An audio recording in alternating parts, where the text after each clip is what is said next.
What's up, everybody? Welcome to another episode of Not About Wrestling. I'm your host, Chris Illuminati, and this week I'm talking to prolific writer, former on-air reporter, and admitted overrated athlete, Mr. Ian Douglas. Douglas is a journalist, and he's co-authored 3 amazing wrestling biographies. His first book, The Realest Guy in the Room, chronicles the life and career of former UFC and WWE star Dan "The Beast" Severn, who absolutely is the realest guy in the room most of the time. Douglas released 2 other books. Those both came in 2019. The first was Brute Power, which chronicles the life and career of former professional wrestler Bugsy McGraw, who most people will remember from his territory days in the 70s and 80s. That book was actually selected as a finalist for the Best Pro Wrestling Book of the Year by the Wrestling Observer newsletter. And then after that, Douglas co-authored Life is Short and So Am I. That's the autobiography of wrestler and entertainer Dylan Postl, who many fans will recognize as Hornswoggle from his run in the WWE. So Ian and I sat down and we talked about his career, how he went from being an on-air personality in Detroit to then hooking up with some of the biggest names in wrestling to write their autobiographies. How it actually all stemmed from interviewing Dan Severn for one article, and they talked for so long that Ian realized if he just did that for like 2 straight weeks, they would have a book on their hands. So he discusses his time talking to Severn. We talk about Severn's run in the WWE and that stupid brawl for all thing that Dan was in that, well, let's just say in that situation, it felt like the fix was in from the beginning. Ian and I also talk about Bugsy McGraw and his time in the ring and out of the ring, which he spent most of it getting drunk and looking for serial killers. That was an interesting story. And then we wrap it up by talking about Hornswoggle, his time in the WWE, his life growing up, and some of the backstage rumors that go around about Hornswoggle being a bully, which I've always found fascinating. So overall, Ian and I cover a lot of stuff in his books, in his life, and just a really good conversation, especially if anyone wants to get into writing about wrestling and covering wrestling. Ian's a pretty knowledgeable guy. So without further ado, now entering the podcast, hailing from Durham, North Carolina, this is Ian Douglas.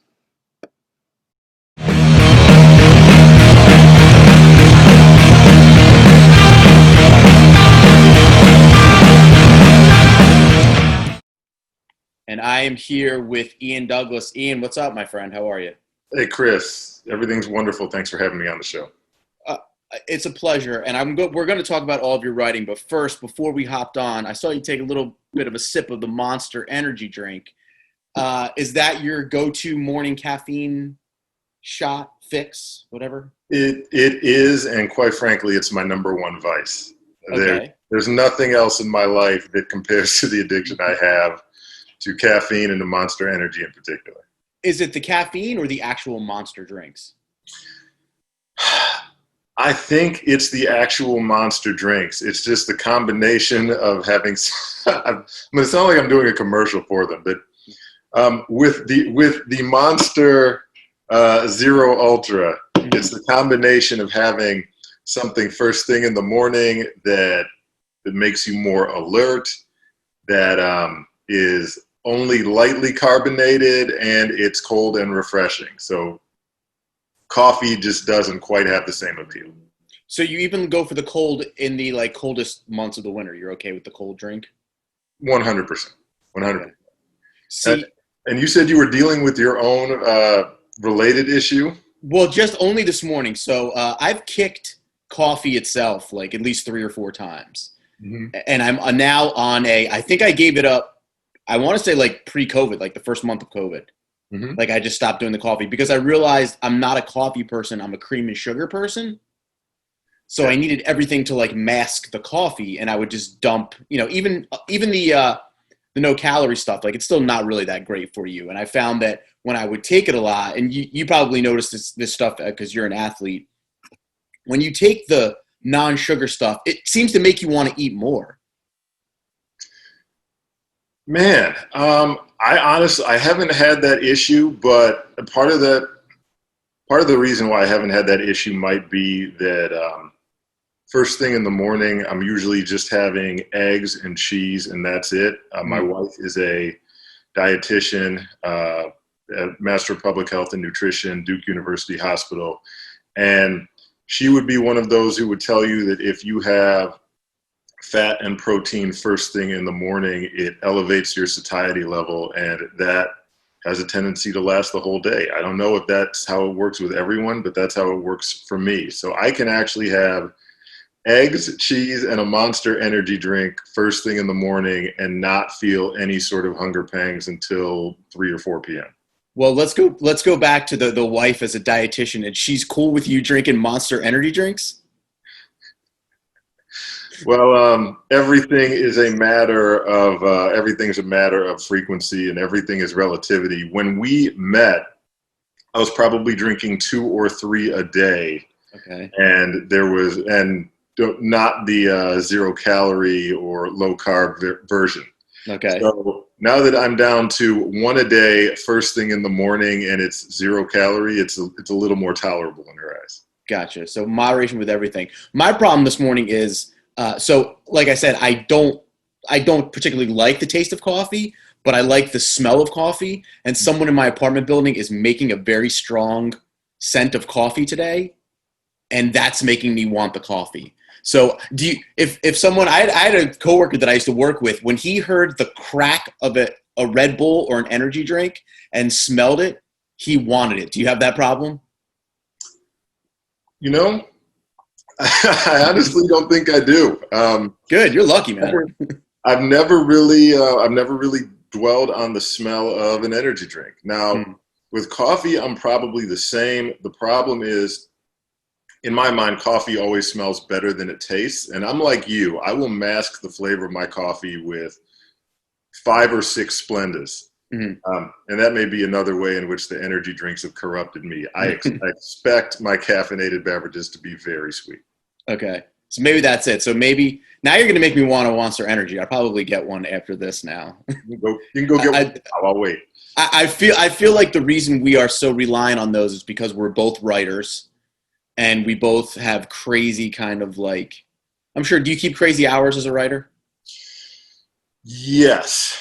And part of me thinks it's just, I mean, at the moment, we don't have any kids. And it's just the idea that there are 24 hours in a day. There are 7 days in a week. I do have various clients here and there, but since there's no one there to hold me to their specific schedule, no one physically present to hold me to a schedule, I can get up at 8 a.m. and start writing something.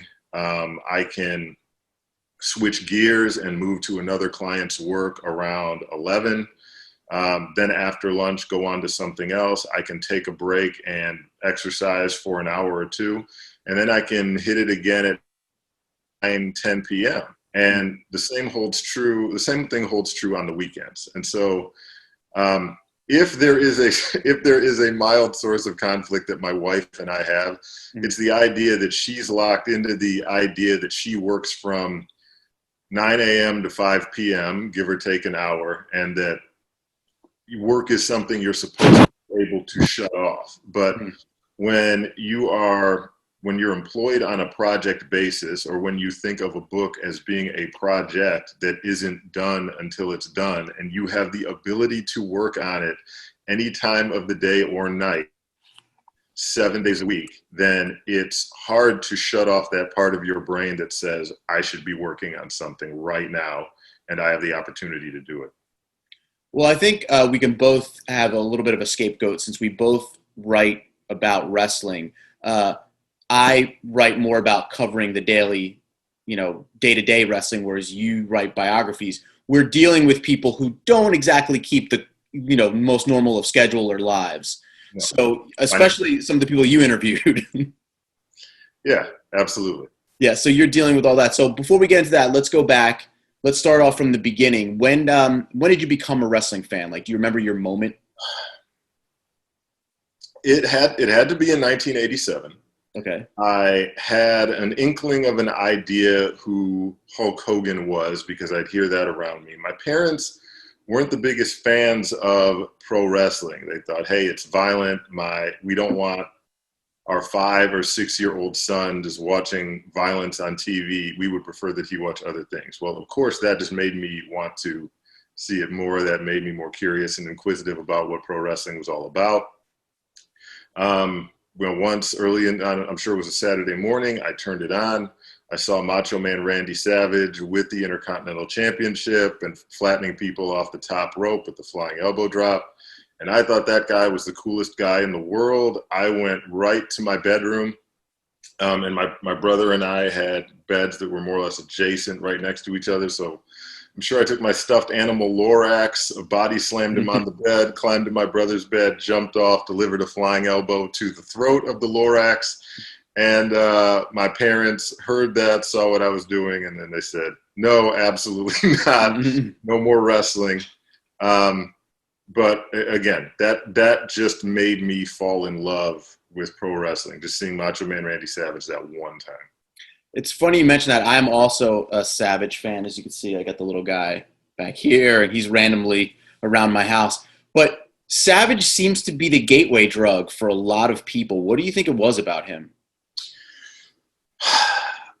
Oh, my goodness. Well, first of all, the total package of Randy Savage, like there were the intense personality, the uniqueness of his voice, the uniqueness of his ring attire, the fact that he made everything about him was so theatrical. But then you see certain segments. He looks like he really, really is determined to inflict violence on people. I was just thinking the other day, or I was watching the other day, there's the segment at, I think it was the Royal Rumble, where Sensational Sherry is trying to get the Ultimate Warrior to give Macho King the title shot, and it's very suggestive. She gets down on her knees to beg, and the Warrior says no, and Savage sprints out of that locker room at top speed, like he is truly, truly incensed and wants to murder the Ultimate Warrior. And you believed it. Like, for all his theatricality, he was still one of the most believable guys and one of the most athletic as well. So whether Savage was a heel or a babyface, I always supported him. Yeah, I definitely agree with that. I feel like a lot of the appeal with Randy Savage was you believed what he said. He had the crazy look in his eye that you believed, that he was going to make good on his promises. Mm-hmm.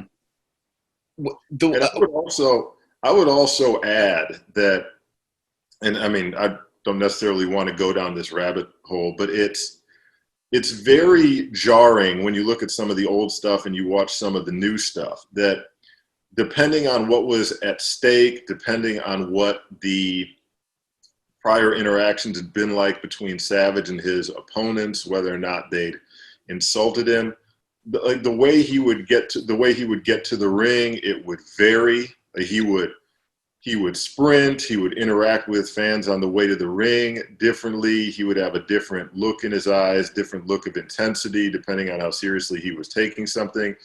And now, no matter what's on the line, people have to do their entrance with video game precision. Mm-hmm. and it takes some of the intensity right out of it. Like, how am I supposed to believe that this person really wants to inflict damage on their opponent, or they're dead set, laser focused on winning this important championship, when they seem far more concerned about picking up this fireworks gun and spraying it into the crowd, or, in Drew McIntyre's case, coming out with a sword and plunging it into the stage so that the fireworks can go off. Mm-hmm.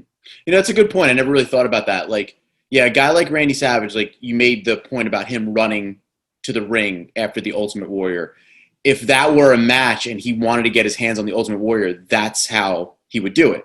Like, he finally gets his shot. He's going to run to the ring and destroy this guy. Whereas you're right. Now it's like, oh yeah, I want to go to the ring and destroy this guy, but first I have to hit my pose over here.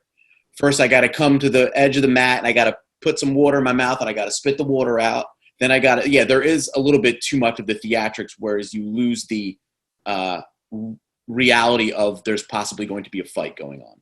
Yeah. Nowadays, it's like the substitute for that is someone will come in if you want to demonstrate the intensity of the moment. Someone will forego the entrance altogether and they'll sneak attack their opponent. They'll come in through the crowd and they'll sneak attack them. But so you're either willing to sneak attack your opponent or you're willing to accede to the wishes of the company and you're willing to hit your spot on the ramp and wait for the lights to change and do your pose and then hit the ring and go to the corners. I thought you wanted to kill this person. Right, yeah. The theatrics sometimes ruin it. One of the things that I think did help, one of the things that drew me to the Macho Man is if you look at, the way they shot wrestling back in that time. So Hogan was the leg drop. He would just run, do the leg drop. Jake Roberts had the DDT.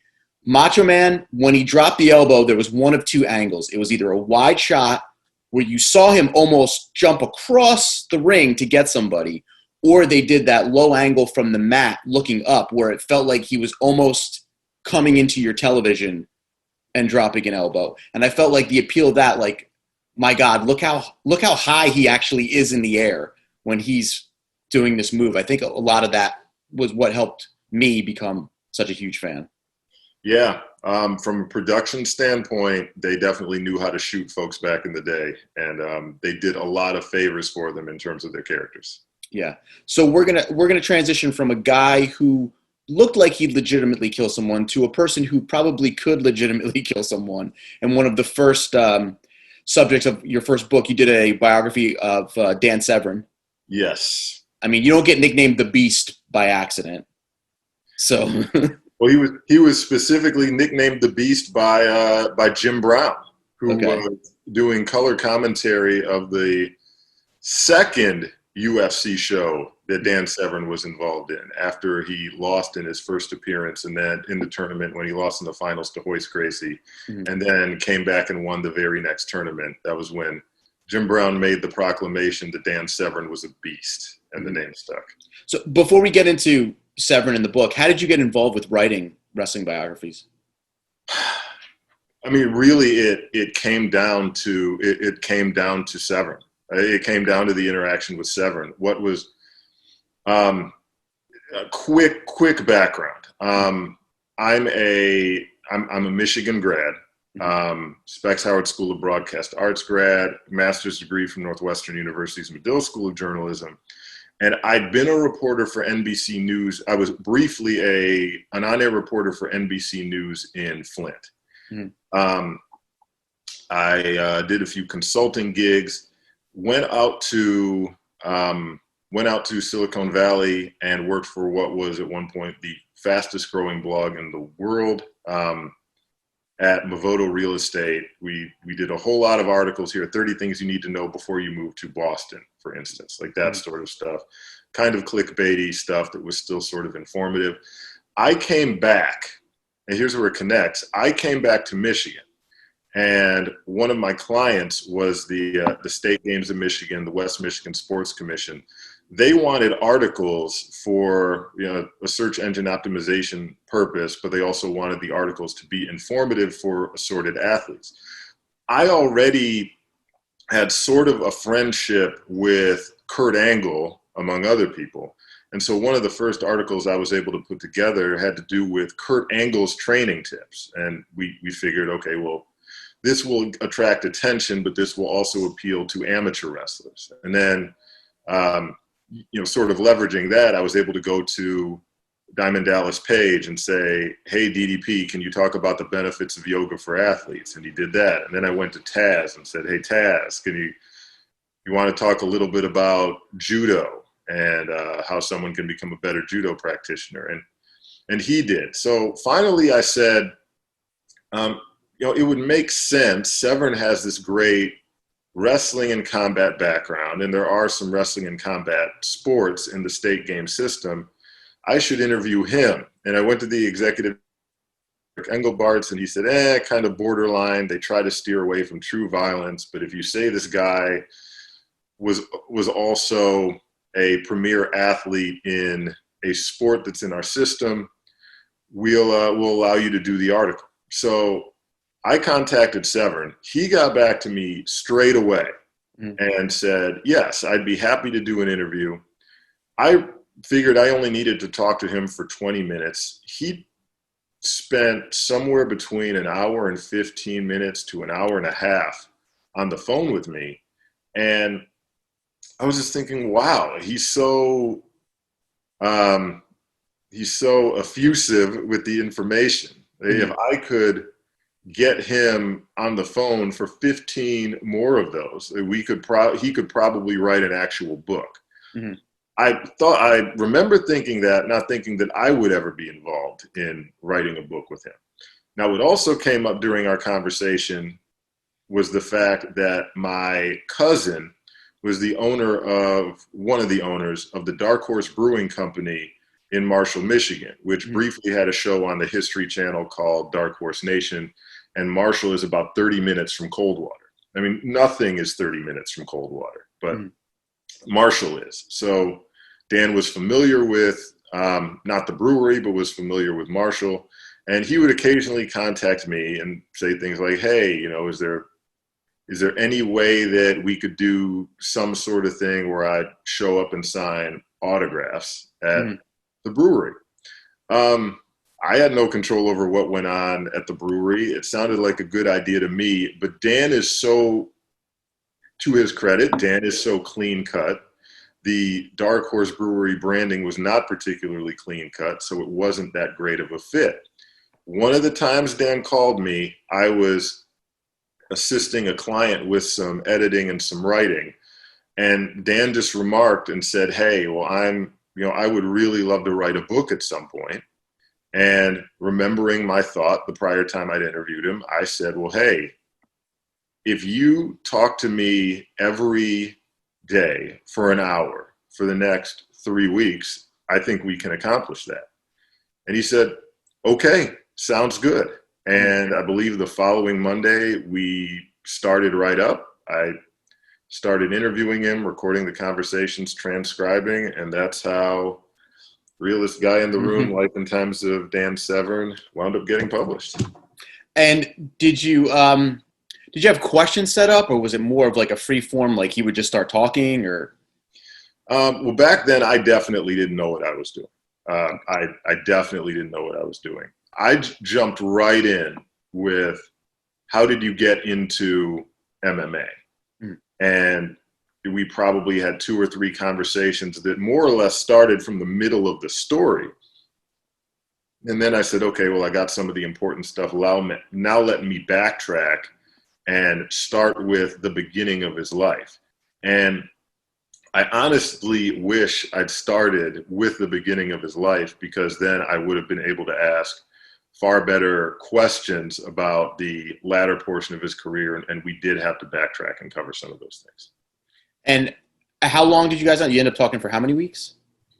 2.5, 3 weeks. But really we're talking Monday through Friday, about an hour a day. So probably 15 hours worth of phone conversations. So you had a good amount of information. Like, how did you know what to keep in, what to keep out? Like, when a guy like that talks to you, a lot of the stuff he's saying, you're like, oh, this should be in there. But as far as like, keeping the reader's attention, you kind of want to drill it down. So how did you? You sort of have to start. In a case like Dan's, but also with some other people, if you're familiar with the person's career, you kind of get a sense for what were the major events in the person's career, in their life, and what's going to be interesting to people, what isn't going to be interesting to people. So Dan would go into detail about his life growing up on a farm in mid-Michigan, which was very interesting. But you kind of reach the point where you say, okay, like we've got it, we've covered the key points. And you also have to keep in mind that when it comes to the average buyer for Dan's book, that person is going to be primarily a wrestling fan or a mixed martial arts fan or both. And that person is going to want some backstory, but that person also wants to get to the action and understand what was going through his mind, for instance, when he was suplexing Anthony Macias all over a UFC cage. So you just have to know, I guess you could say it comes down to pacing, but you have to know when to say, okay, this is enough, we've covered it, and then know when to move on to the next major beat in the story.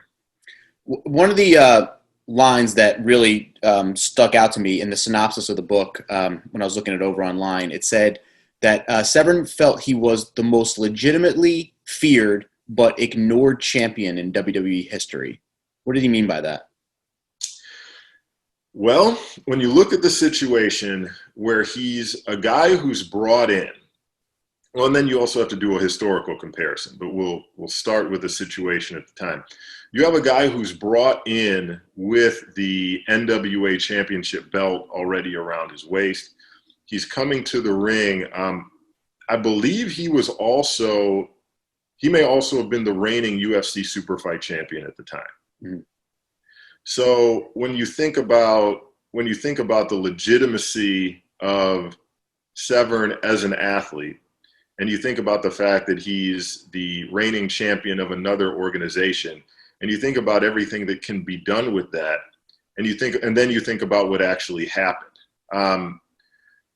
According to Dan, no one ever came to him and said, hey, this NWA championship belt, would you consider maybe trading that with some of the wrestlers on the roster? And do you have the freedom to do it? Well, Dan says he did. He feuded with Owen Hart for part of his time in the WWE. That sounds like it would have been a great opportunity for him to maybe drop the NWA World Heavyweight Championship to Owen, win it back the following week or the following month. It would raise some intrigue in what both of them were doing. And it also gets Owen, because sadly, we always now have to think about Owen in terms of what could have been and what he wasn't able to accomplish because his life was cut tragically short, but could have created an opportunity for Owen to hold a world championship on WWE's broadcast. Well, no one ever asked him. That never happened. While he was an active WWE wrestler, he also fought in something like 7 or 8 legitimate mixed martial arts fights, mixed martial arts contests, and won all of them. So as he's fulfilling a WWE schedule, he's also fighting for real on the weekends and winning. And none of that was ever covered during WWE broadcasts. So when you think about, so in terms of lost opportunities, when you think about what the wrestling promotions are doing with that sort of information now, like Jake Hager wins, or Jake Hager goes and fights, AEW makes a huge deal about it, even if he gets disqualified for kicking or kneeing someone in the groin or whatever it is that happened. But just the fact that he fights MMA is a big deal. When Lashley was in TNA, just the fact that he was fighting in MMA was a big deal. Brock being a former UFC champion when he came in was a big deal. Severn coming in, world champion with another wrestling organization, an active UFC fighter who's winning all of his fights going on in the background, and it wasn't even mentioned. It's very sad in my estimation. I think the difference there, and it's always been this way with the WWE, you look at AEW and Hager and stuff like that, those companies want to show people that these men, some of them are legitimate fighters, badasses outside of the wrestling world. Whereas the WWE has always been like, only the WWE universe exists. Everything outside of it doesn't matter whether you come in or go out. So whatever you do out there, it doesn't count. And it's always been that way. And I feel like that's a detriment to the fans themselves, because especially now with as much information as we can get to, we know what these guys are doing other than, wrestling. We like if Jake Hager was still in WWE and he was allowed to go fight somewhere, we could find out what happened. Hell, we'd probably watch it. Mm-hmm. And to completely ignore it on WWE television would make no sense. So at least AEW is like, yeah, he just fought. He kicked somebody's ass. Like, he's now, and he's part of the inner circle. So this guy who legitimately beat someone's ass is now in this. So it's always been the WWE universe is the only universe that exists. And that's it. I completely agree with you. And that's what makes, and because of that, that's one of the reasons that Severn's tenure in the WWE is so perplexing, because yes, the pattern for the WWE has been to ignore everything that goes on outside of the WWE, but in the moment, the entire, or one of the reasons that Dan was brought in was because they were planning a NWA versus WWF storyline. And Severn was coming in as the NWA champion, who's also a UFC champion. Mm-hmm. So a part of the attraction to bringing Severn in was the fact that he held belts from these two other organizations, one an MMA organization, one a wrestling organization. But then, yes, right in the middle of that run, he stopped appearing with the belts on television, and it's because he was asked to stop bringing them. Do you think for guys like Severn and Shamrock that it hurts them in wrestling in a sense that people know that outside the sport they're a legitimate badass? So when people are watching wrestling and they see him in the ring, they know at any point he could probably turn this guy around and do whatever he wanted to him. So does that kind of hurt his wrestling? Not only do I think it hurts them, I think it hurts wrestling, period. When you bring in somebody who's established, and I understand you want to get that crossover audience, and you want to bring in that guy who's got some legitimacy, because you think that, I guess you think that legitimacy will help to get some of your other people over, some of your non-shooters over when they can contend with. The problem is people know what a real fight looks like now. They've been very well educated to that. So when they see someone like Severn or Shamrock or Lesnar or Lashley or any of these other people coming in and the action is so clearly choreographed, I think it hurts the whole product. Mm-hmm. Especially with how spot heavy and choreography heavy wrestling has become. Mm-hmm. So now the differences between the two are even more jarring. I agree.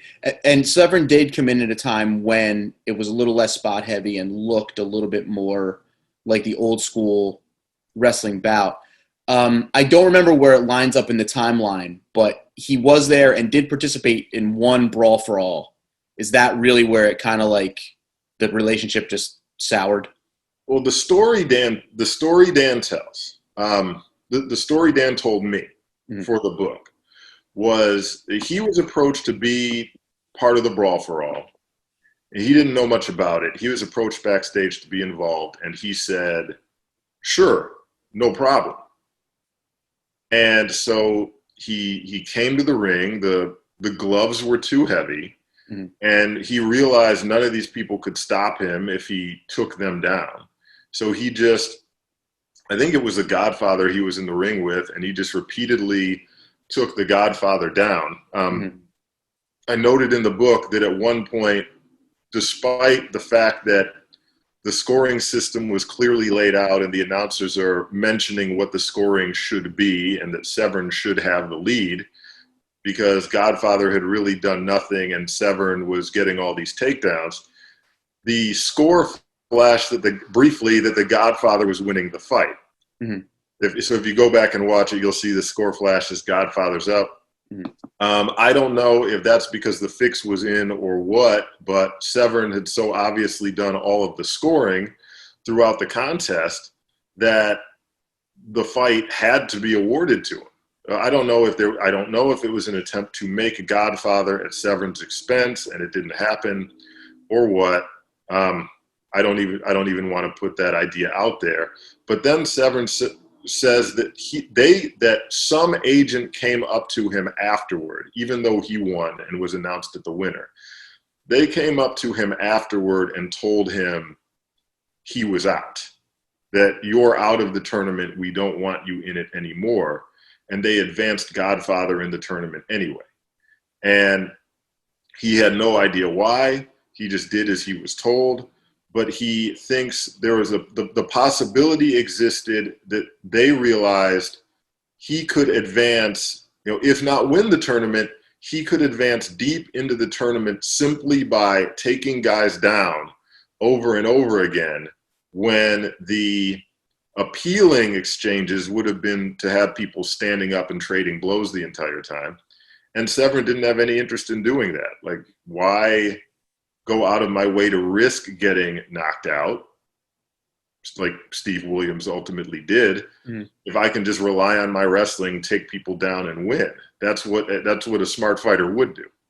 It's so amazing, like, when you hear stories like that. I mean, there was the dark side of the ring about the whole brawl for all, but what a half-baked idea it was, that there really wasn't even an explanation of the rules beforehand, and then you're asking legitimate fighters to be in it to make it look like a legitimate fight. And when those fighters do the things that they would naturally do in an MMA fight, they're reprimanded for it and then taken out of the tournament.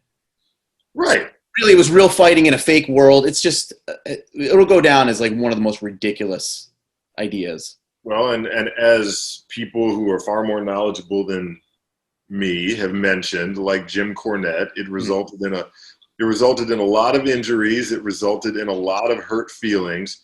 And also the idea that you're telling the fans, like, we want you to believe that everything in our presentation is real. We want you to suspend your disbelief. Oh, by the way, this 15-minute segment actually is real.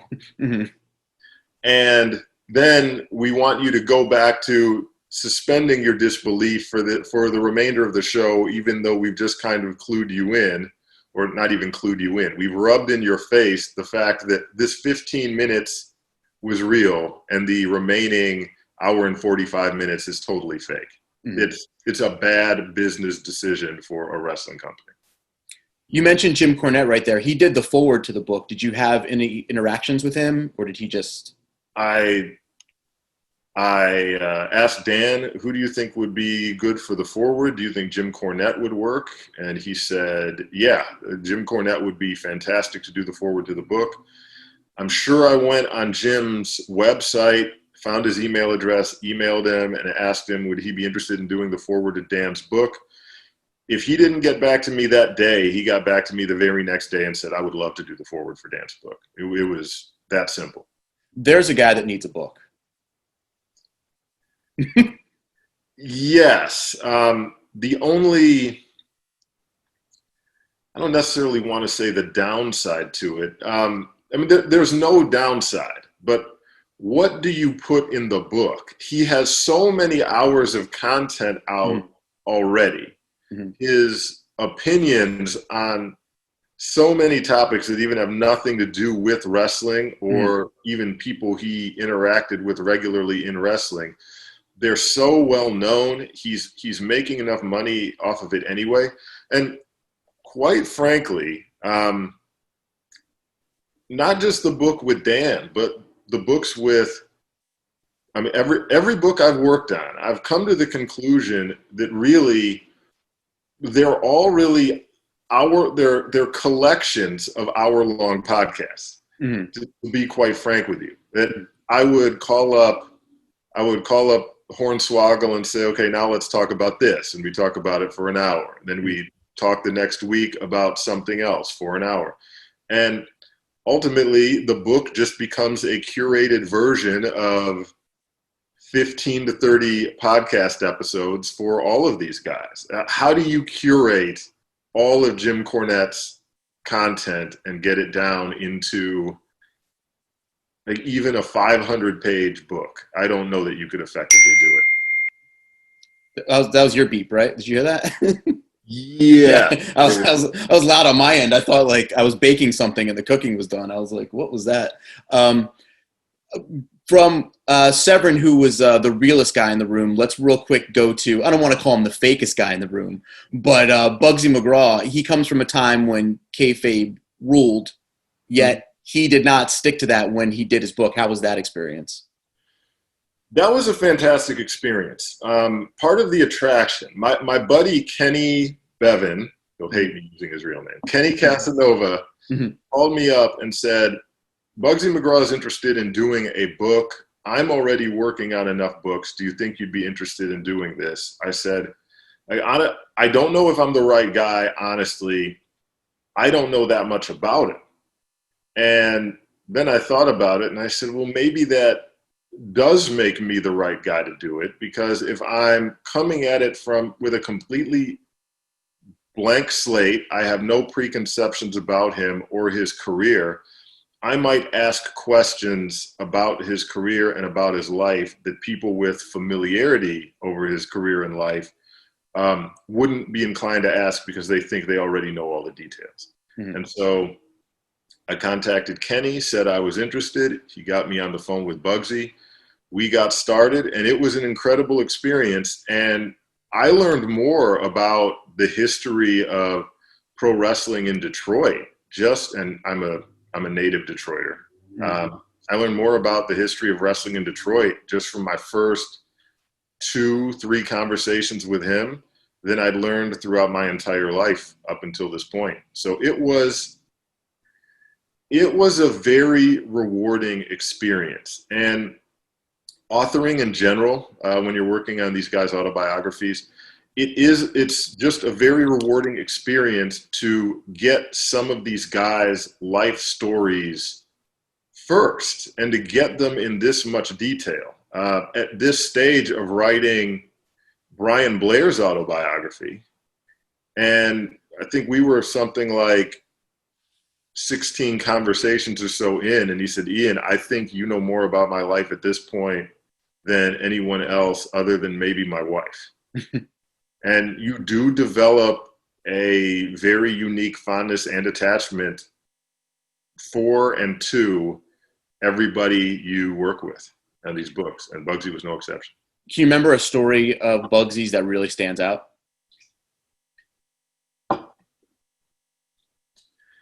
Man, well, there are several. Okay. Actually, that come to mind. The first one that comes to mind, I actually can't say, so you'll have to read about it.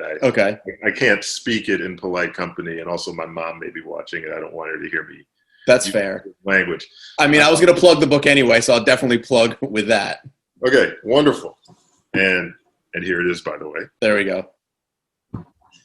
So there's the story about how Bugsy was going through the streets of New York with Ivan Koloff. For some reason, they got drunk. That's usually how all of these stories begin. They got drunk, and for some reason, they got it in their heads that they should go through the subway system of New York looking for Puerto Ricans to beat up, because there had been so many stabbings in New York involving Puerto Ricans. So they entered the subway system at something like 1 a.m. Do you remember what year this was?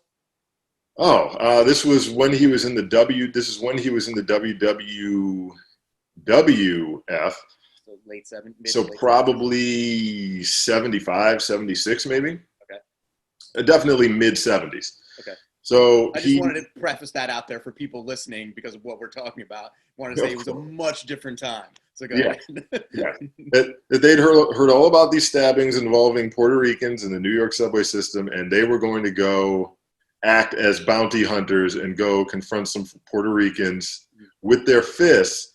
And they had 2 New York police officers pulled them off to the side as they were making their way through the subway system and said, look, we don't know what you guys are doing. We don't know what you're thinking, but these guys you're after, they will kill you.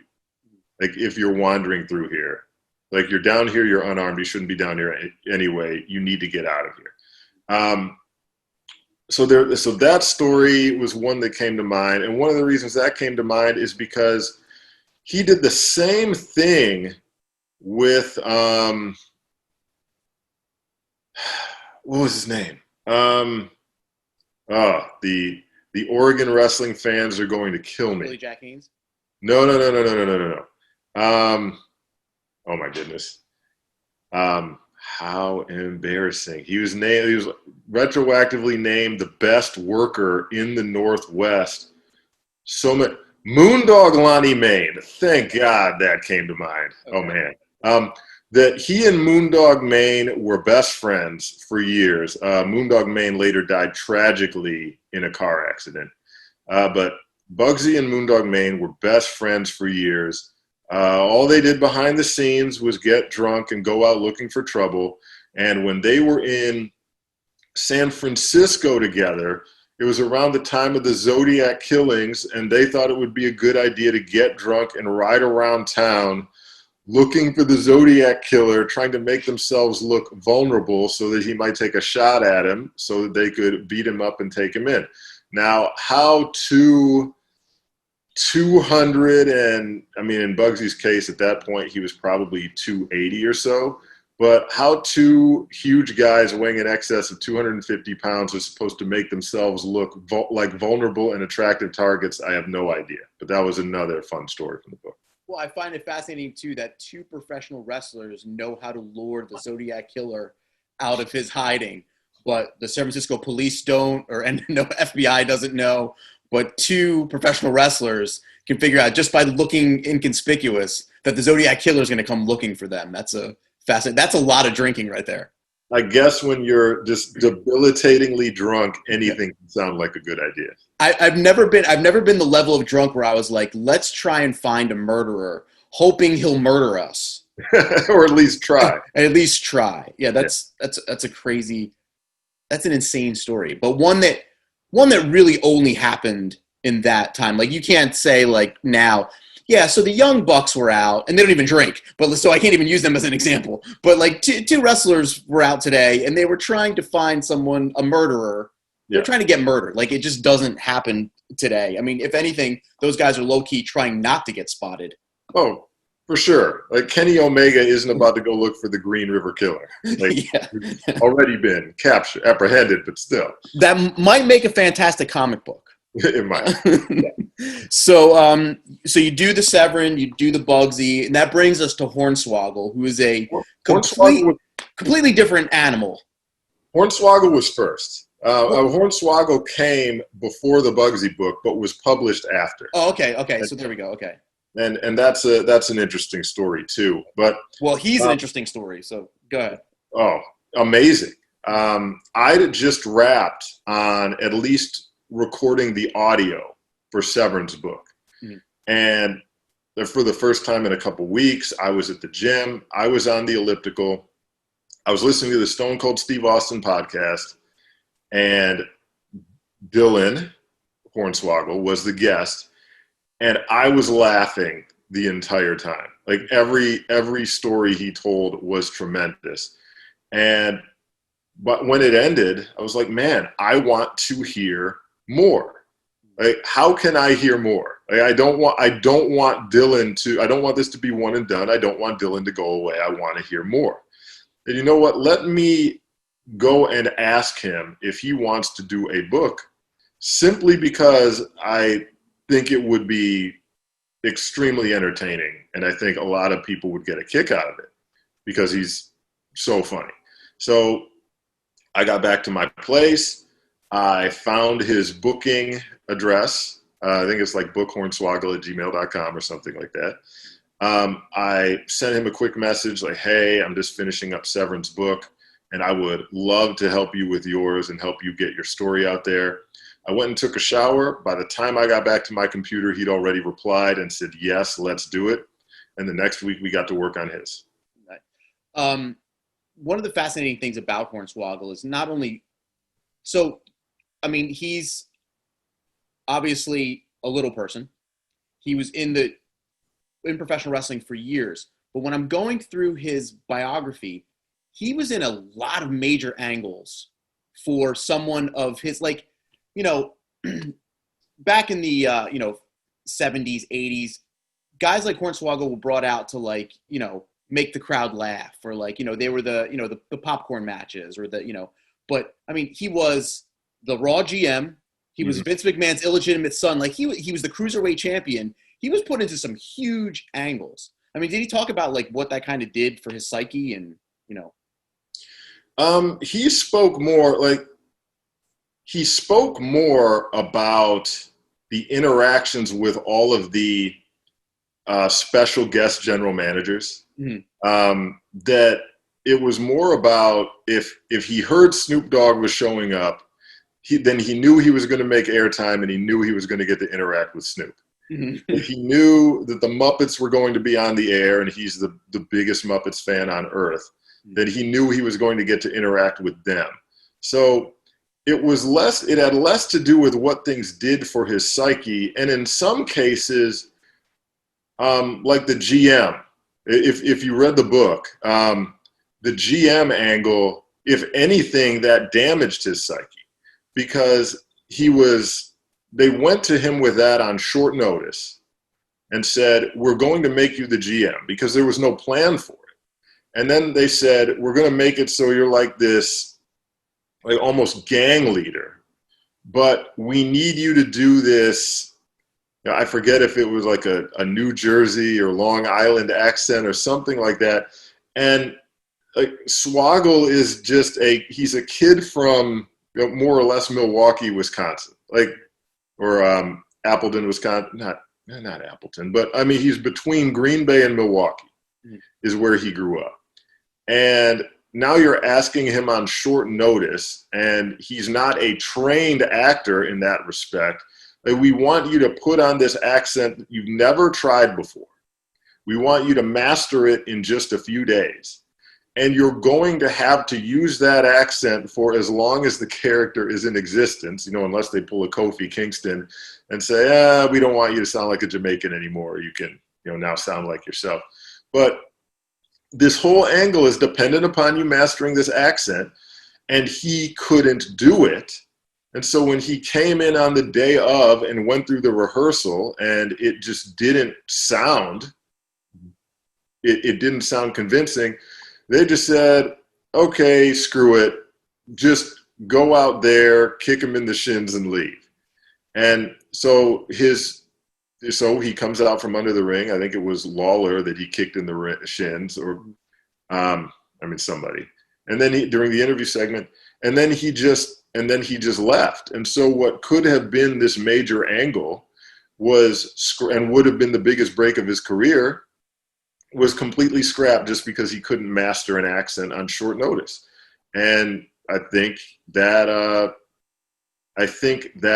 hurt him psychologically for a while, that this major break just fell through the cracks because they tried to saddle the gimmick with this added feature that was frankly unnecessary and wasn't something he was able to pull off on short notice. One of the things, and I've heard this on many different interviews and many different podcasts with guys, like tons of guys over the years, I feel like in the WWE, they come up with these ideas and then they attach them to people who might have no interest in do it, might not get, so Hornswoggle. So someone came up with the idea that this character should have a voice, and they're like, well, he could probably do it. But you're giving people these, you're trying to put talents on them that they might not have, instead of playing up to the talents that they do have. Like, instead of going, okay, we want to make Hornswoggle the GM. What can he do? Let's take the things that he can do and put them in the storyline so that he can excel at that. It's just kind of crazy when you think about it. Well, Heyman, I'm sure a number of people in wrestling have said it. I remember Heyman saying it most memorably on the Rise and Fall of ECW DVD, where he says you accentuate the positives, hide the negatives. Like if in ECW's case, it was, we don't have the big arenas, we don't have the great lighting systems, we don't have the great sound systems, so why go there? Hide it. So, as opposed to what seems to come out of WWE creative, which is, I would really like to see this person,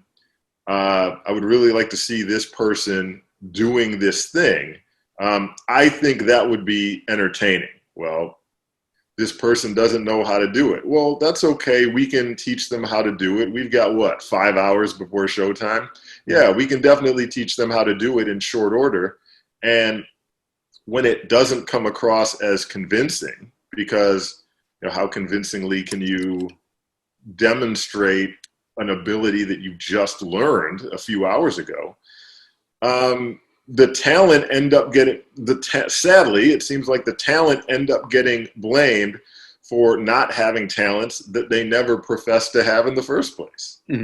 Yeah, it's crazy to think about. One of the things I did want to ask about, a lot of time in a couple of shoot interviews, some guys actually called Dylan a bully.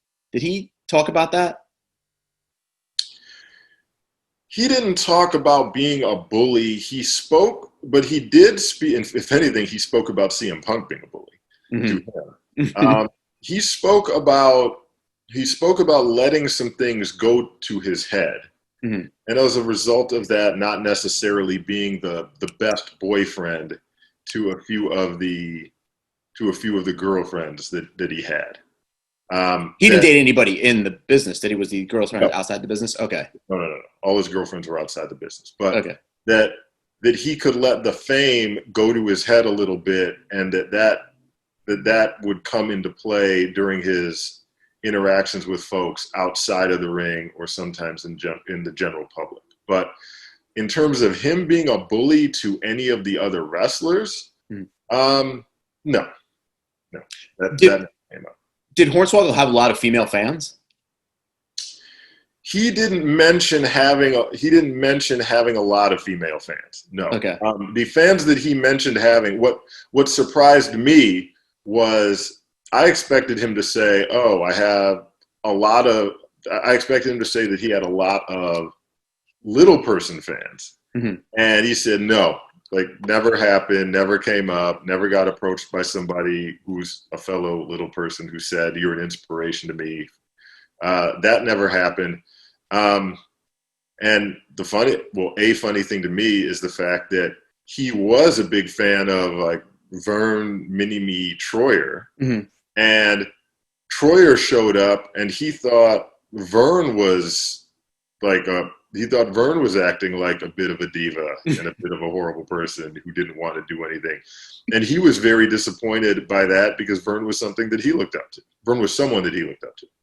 Yeah, that's got to be debilitating when someone you think you're going to have an instant connection with ends up being a jerk, on the side. But I feel like with Vern, God rest his soul, I feel like, as opposed to Hornswoggle, Hornswoggle comes off as the kind of guy who, yes, I have this thing and I'm going to use it to my advantage. Whereas Vern Troyer he had that little bit of a chip on his shoulder sometimes when it came to that. Even though he did use it to his advantage, made a huge career out of it. Like, I don't think he was a big fan of like playing up the comedy part of it too much real life. The thing I loved about Dylan the most was he was not, I'm almost going to sound pseudo-political, and I don't mean for this to sound like a political point. Just the fact that he was dealt a debilitating condition. And his attitude when he was wrestling in the indies was, nope, I'm not a little person. I'm just a really small cruiserweight. I'm super mini Rey Mysterio. I don't do midget matches. I'm not doing any of that stuff. I want to wrestle just like the average size wrestlers, or at least the cruiserweights. That's the lane he saw himself in.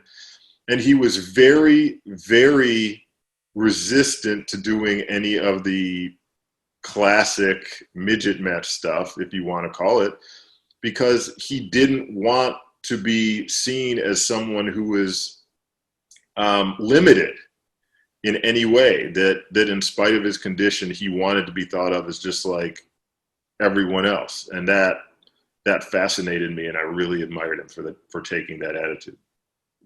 And now you're working on the B. Brian Blair biography. Anything you want to share about that, besides that you know him better than his family? That his book is, or his book is not completed yet, which is my responsibility, and I need to get on that. That his story is fascinating for a number of reasons. That one of the things that stuck out to me, because I didn't know a whole lot about him aside from his run as a killer bee, and he had and still has this long enduring friendship with Hulk Hogan, because Hogan was playing in clubs in his band Ruckus in the local Tampa scene when Brian was growing up. So he always idolized Terry Bollea even before Terry became Hulk Hogan. Like he always knew who he was. They had this friendship throughout their the time they shared together in the WWF.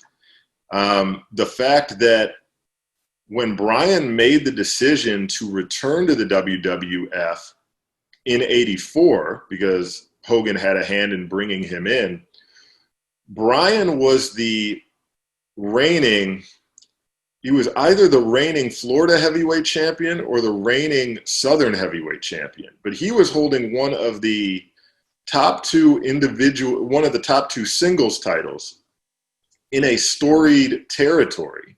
And in fact, I think he was the last Florida champion that Eddie Graham booked before Eddie Graham committed suicide.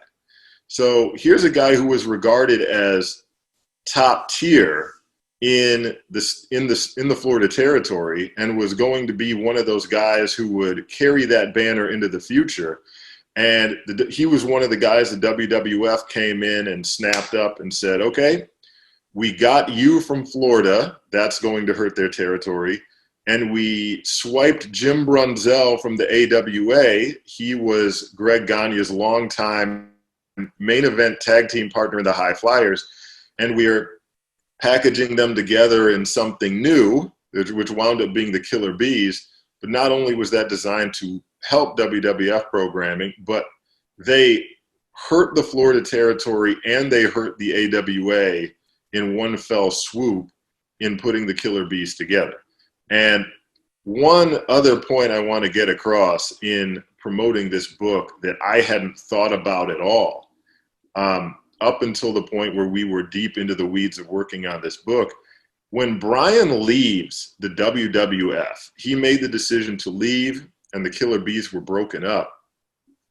It was the tail end of 1988, and he was only 31 years old. He's the same age as Bret Hart. So when you look at what wrestling would become over the next 4 or 5 years, well, if Brian returns in 92 or 93, and you look at what the landscape was, like Bret Hart, former Hart Foundation member, main eventer, Shawn Michaels, so let me go back.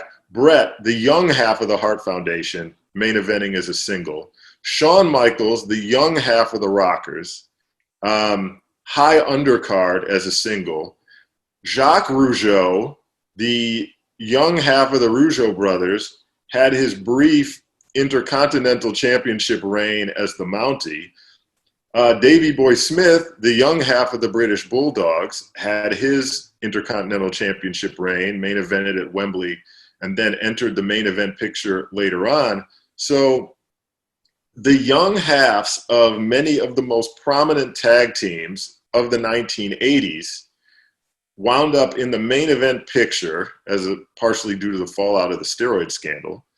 They wound up in the main event picture right around the time Brian would have been 35, 36 years old, same age as Bret Hart, but he just never went back, even though the door was open to him. And it's interesting to think how things might have been different for him if he went back or he stuck around a little bit longer. Does he regret not sticking around? Yes and no. Because he made such a great living as a business owner, owning several Gold's gyms in the Tampa area and selling them and making millions of dollars off of that. He made such a good living and developed so much as a businessman and acquired so many new skills and still got to wrestle here and there. I think he still wrestled on average about 50 times a year. So he still had one foot in wrestling, but acquired many more skills that serve him very well today as the president of the Cauliflower Alley Club. Well, I mean, Ian, I had a great time having you on as a guest. I mean, we could talk about this forever, and I definitely want to have you on again, especially when the B. Brian Blair book comes out. Well, you need to bring me back with Oliver. Yes, yeah, and in with the two of you, I'll just let you guys talk. I'll give you guys a couple monsters and just let you go at it. Well, what you'll get is you'll be getting a courtside view of the conversations he and I have on Twitter almost every single day, where we just go back and forth and say things like, hey, did you ever consider how they should have rebooked this? And just coming up with different things and the ideas that it prompts. Like the idea that maybe you never realized this, because I didn't realize this until a few days ago. And this is something I'd run by Oliver. Hogan, between his victory over Andre the Giant at WrestleMania 3 and his appearance at WrestleMania 4, he only made 3 title defenses on television that entire time. He had a win, I believe it was against Bund. I'm sorry, I think it was against Taku. Don't hold me to that. But he also had a disqualification loss to King Kong Bundy and then got a win against King Kong Bundy. And that was it. So, and then Savage, the following year when he was the champion, he had a win against Akeem on Saturday night's main event. He had it was either a double count out or disqualification against Andre on Saturday night's main event. And I think he may have had one more Saturday night's main event victory, and that was it. So Vince had this strategy of just keeping the champion off of television because you had to pay to see him in person. So Savage and Hogan during those years had all kinds of dark match wins at television tapings, but you almost never got to see them. In 87 and 88, you rarely got to see the WWF Championship for free on television. That's amazing. Here's my question I'm going to give to you. You can bring it to Oliver, and you guys can talk about it on something on Twitter. It's the early 80s. It's 82, 83, maybe 84. Flair stays with the NWA. Hogan stays with the AWA. Who's Vince McMahon's number one? So who gets the Hulk Hogan push? Yeah. I have sort of an answer from what I heard from another insider podcast thing, but I'll let you give your answer first. Well, let me ask you this. Does Vince still have the ability to bring in any of the other guys that he brought in? Yeah, the rosters say the same, just no Hulk Hogan. Looking at that roster, the way it was put together at the time, my gut would tell me that that Vince would go with Mr. Wonderful Paul Orndorff. Interesting. that he fits the mold of the Vince McMahon guy. That he had a solid interview, that he had the body, that he could give you the pose, that he had the over finisher. I think he would have gone with Orndorff. I don't think he would have been as successful because Hogan was also coming off of Rocky. Right. I think that's part of what made Hogan such an attraction at that time. I don't think you could have replicated that. It's fun to imagine what would have happened if Hogan comes off of Rocky and stays with the AWA. And if he was handled properly. Yes. Yes. So I don't remember. I feel like it might have been Bruce Pritchard's podcast, but I don't remember which one it was. But I think Pritchard said it probably would have been Sergeant Slaughter. That's an excellent guess. Now, of course, Pritchard wasn't there at the time. Right, he wasn't. No. And the only thing that made Slaughter leave was because of the G.I. Joe deal. That WWE did not want him to have that because that was an outside. Thank God, things still say the same. That was 40 years ago, and you still can't have any outside deals for the WWE. That's an excellent guess. Working in Slaughter's favor is that he did have the outside interest, and so if the WWF could have worked something out where he's simultaneously the face of G.I. Joe, and he's making appearances on the cartoon, and he has the G.I. Joe action figure, and you get to see real life G.I. Joe in the ring. On those and with the support of those broadcasts and that production team, that might have worked. The only reason I don't see Vince going full bore with him the way he did with Hogan is that Vince was such a body guy. Yes. And I think Wonderful would have fit that mold better. Another guy would have been Tony Atlas, but Tony Atlas just Tony was athletic, but Tony did not have the interview of those guys, and he wasn't the worker that those. Not here I am referring to Hogan as a worker, but I do think Hogan was a better worker than Tony Atlas. Yeah, Hogan knew what he could do, and he did it right. Yes, absolutely. So before I let you go, tell everybody where they can find you online, Twitter, anywhere else you're at. Oh goodness. Man, do I even remember my handles? Start with your website and just go from there. Sure. You can go to iandouglas.net for starters. It's Ian Douglas with 2 S's. And from there, you'll be able to get to all of my social media accounts, even when I can't remember them myself. You can find me on Instagram. That one I do know. It's at Ian Mac, M-A-C, Douglas, D-O-U-G-L-A-S-S. Cool. Well, thanks, man. I appreciate you being on. It was my pleasure. You have a great day. And that brings another episode of Not About Wrestling to a close. Guests of the Not About Wrestling show stay in their own damn houses. If you like the show, please share it on social or leave a review on iTunes. And remember to subscribe to Not About Wrestling on YouTube.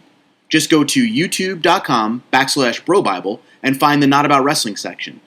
Thanks again for listening or watching, and see you all next week. Well, I won't see you at all. You know what I mean.